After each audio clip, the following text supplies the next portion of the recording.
So ഞാൻ work കഴിഞ്ഞ് വീട്ടിലാണ്, നല്ല ടയേർഡാണ്. പക്ഷേ ഉറങ്ങുന്നതിന് മുമ്പ് ഇന്ന് നടന്നൊരു ചെറിയ ഇൻസിഡൻറ്റ് പറയാൻ വേണ്ടിയിട്ടും അത് എൻ്റെ മനസ്സിലിങ്ങനെ കിടന്ന് and I want to share it with everybody. അതുപോലെ തോന്നിയതുകൊണ്ട് അത് പെട്ടെന്ന് പറഞ്ഞിട്ട് പോകാൻ വേണ്ടിയിട്ടാണ് ഈ വീഡിയോ. സോ ഞാൻ യു കെയിലാണ് വർക്ക് ചെയ്യുന്നതും ഇപ്പോൾ നിൽക്കുന്നതും സ്റ്റേ ചെയ്യുന്നതും യു കെയിലാണ്. ഞാൻ ഇവിടെ വർക്കിന് പോകുന്നത് ഞാൻ സൈക്കിളിലാണ്. ഇവിടുത്തെ വെതർ എന്ന് പറഞ്ഞത് പെട്ടെന്ന് മാറിക്കൊണ്ടിരിക്കുന്നത്, നമുക്ക് എക്സ്പെക്റ്റ് ചെയ്യാൻ പറ്റാത്ത രീതിയിൽ മാറുന്ന വെതറാണ്. പെട്ടെന്ന് വെയിലും മഞ്ഞു മഴയൊക്കെ മാറി മാറി വന്ന് പോയി നിൽക്കുന്ന വെതറാണ്. സോ രാവിലെ ഞാൻ ഇറങ്ങിയപ്പോൾ പ്രത്യേകം നോക്കിയിരുന്നു ഇന്ന് മഴയോ ഒന്നും ഉണ്ടാവില്ല എന്നുള്ള രീതിയിൽ ഉറപ്പ് വരുത്തിയിട്ട് ജാക്കറ്റ് ഒന്നും എടുക്കാണ്ടാണ് പോയത്. തിരിച്ച് ഇറങ്ങിയപ്പോൾ ചെറിയൊരു മഴക്കോളും ചെറിയൊരു മഴച്ചാറ്റലും ഉണ്ടെന്നുണ്ടെങ്കിലും ഞാൻ വിചാരിച്ചു ഓക്കെ വീട്ടിലെത്തുന്ന വരെ കാണില്ല എന്നുള്ള വിശ്വാസത്തിൽ കൂട്ടുകാരോടൊക്കെ ടാറ്റയൊക്കെ പറഞ്ഞു സൈക്കിളിൽ ചവിട്ടി പതിയെ വരുന്ന വഴി ഒരു 5 മിനിറ്റ് കഴിഞ്ഞപ്പോഴത്തേക്കും അത്യാവശ്യം കണ്ണ് കാണാൻ പറ്റാത്ത രീതിയിൽ മഴ പെയ്യാൻ തുടങ്ങി. ഈ വരുന്ന വഴി കയറി നിൽക്കാൻ പറ്റിയ കടകളോ അല്ലെന്നുണ്ടെങ്കിൽ ബസ് സ്റ്റോപ്പുകളോ ഒന്നുമില്ല.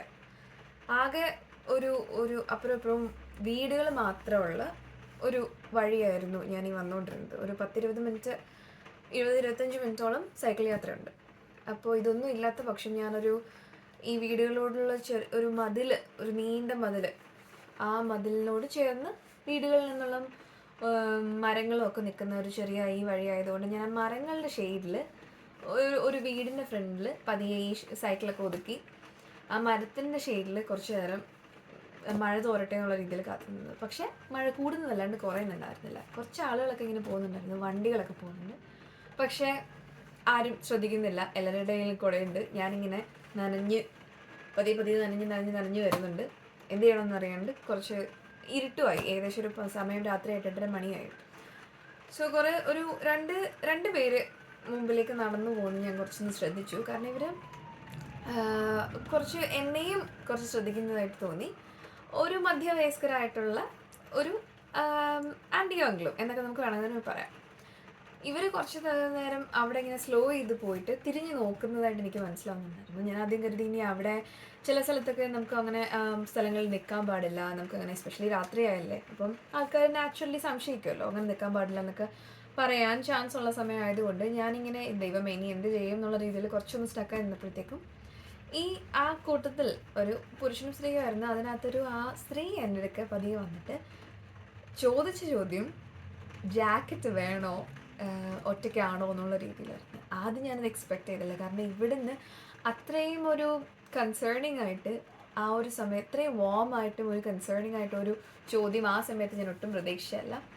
പക്ഷേ എൻ്റെ സർപ്രൈസിന് അവർ ജോലി കഴിഞ്ഞ് വരികയാണോ, ഒറ്റയ്ക്കാണോ, ജാക്കറ്റ് വേണോ എന്നുള്ള രീതിയിൽ പുള്ളിക്കാരി വളരെ നമ്മൾ അമ്മയൊക്കെ ചോദിക്കുന്ന പോലെ കൺസേണിങ് ആയിട്ട് ചോദിക്കുകയും ആദ്യം ഞാനൊന്ന് മടിച്ചെങ്കിലും പതിയെ ഞാൻ നിങ്ങൾക്ക് ബുദ്ധിമുട്ടാവില്ലെന്നുണ്ടെന്നുണ്ടെങ്കിൽ ആ ഒരു പെരുമഴയത്ത് എനിക്കത് സഹായം ആയേക്കാം എന്നുള്ള രീതിയിൽ പറഞ്ഞപ്പോൾ അവർ പെട്ടെന്ന് പുള്ളിക്കാരുടെ ഹസ്ബൻഡിനെ വീട്ടിലേക്ക് പറഞ്ഞു വിട്ടൊരു ജാക്കറ്റ് എടുപ്പിക്കാൻ ഓടുകയും അതിപ്പോഴും എൻ്റെ കയ്യിലുണ്ട്.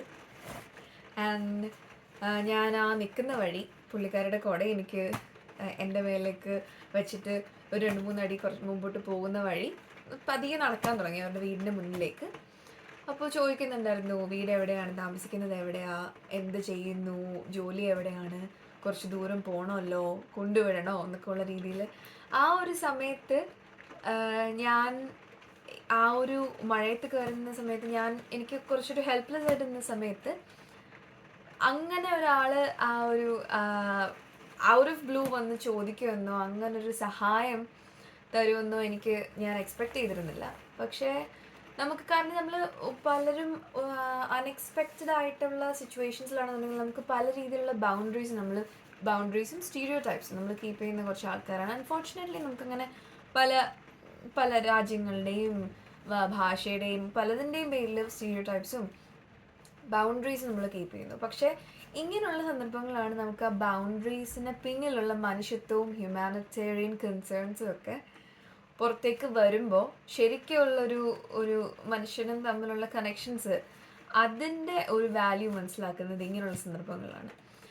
സോ അവരെനിക്ക് ആ ജാക്കറ്റ് കൊണ്ട് തരുകയും അതെന്നെ ഇടാൻ സഹായിക്കുകയും സൂക്ഷിച്ചു പോകൂ എന്നുള്ള രീതിയിൽ എന്നെ പറഞ്ഞു വിട്ടപ്പോഴും and I felt really bad. That actually made my day. ഞാൻ നാളെ അല്ലെന്നുണ്ടെങ്കിൽ പിന്നീട് എപ്പോഴെങ്കിലും തിരിച്ചു കൊണ്ട് തരാമെന്നുള്ള രീതിയിൽ പുള്ളിക്കാർ വേണ്ടെന്ന് പറഞ്ഞെങ്കിലും എനിക്കിത് കൊണ്ട് കൊടുക്കണമെന്നുണ്ട്. കൂടെ ഒരു ചെറിയ നോട്ടും, ഇത് തന്നതിനുള്ള ഒരു ചെറിയ നന്ദിയും. ഞാൻ ഇനി കാണുമെന്ന് എനിക്കറിയില്ല. അവരുടെ വീട് ഞാൻ ഏകദേശം നോക്കി വെച്ചിട്ടുണ്ട്. കാണാൻ പറ്റിയില്ല എന്നുണ്ടെങ്കിൽ ഇത് അവിടെ കൊണ്ടുവച്ചിട്ട് ഈ നോട്ട് വെക്കാനുള്ള പരിപാടിയാണ്.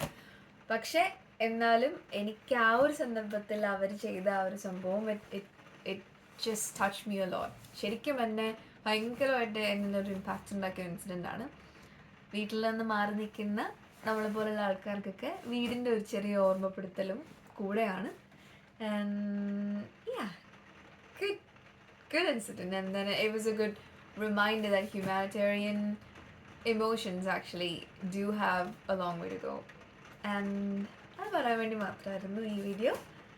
I hope you guys like it.